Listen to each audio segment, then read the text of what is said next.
Fashion মঞ্চে এতদিন catwalk বা বিড়ালের ভঙ্গিতে হাঁটার যে দৃশ্যের দেখা মিলত, এবার তা যেন ধরা দিল বাস্তবে। সত্যিকারের বিড়ালরা হাঁটল র্যাম্প মঞ্চে, সাথে তাদের সঙ্গী হলো পোষা কুকুরগুলো। কারো সাজে ছিল রাজকীয় ভাব, কেউ এসেছে বরের বেশে।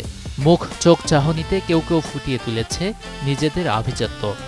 প্রাণীদের নিয়ে ভিন্ন রকমের আয়োজন বসে রাজধানীর গুলশান সোসাইটি লেক পার্কে।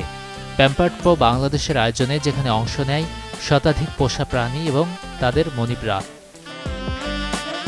ওরা সবসময় যে কামড় দিবে বা আঁচড় দিবে, ভয় পেতে হবে, সেই কালচারটা থেকে আমরা সরে আসতে চাই। গত বছর জাস্ট একটা বিড়াল নিয়ে এসেছি, এবার দুজনকে নিয়ে এসেছি।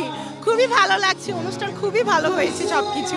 অ্যাডাপশন না করতে পারলেও যেন তাদের ক্ষতি না করি, তো এই মেসেজটা হলো আমার সবার কাছে। আমাদের বেশি হওয়া উচিত একটা অ্যানিমালকে নিয়ে তাকে যেন আমরা একটা প্রপার একটা ফরএভার হোম একটা আমরা তাকে যেন দিতে পারি। কুকুর বিড়ালের এই মিলন মেলা দেখতে দিনজুড়ে আয়োজন ঘিরে ভিড় ছিল পোষ্যপ্রেমীদের।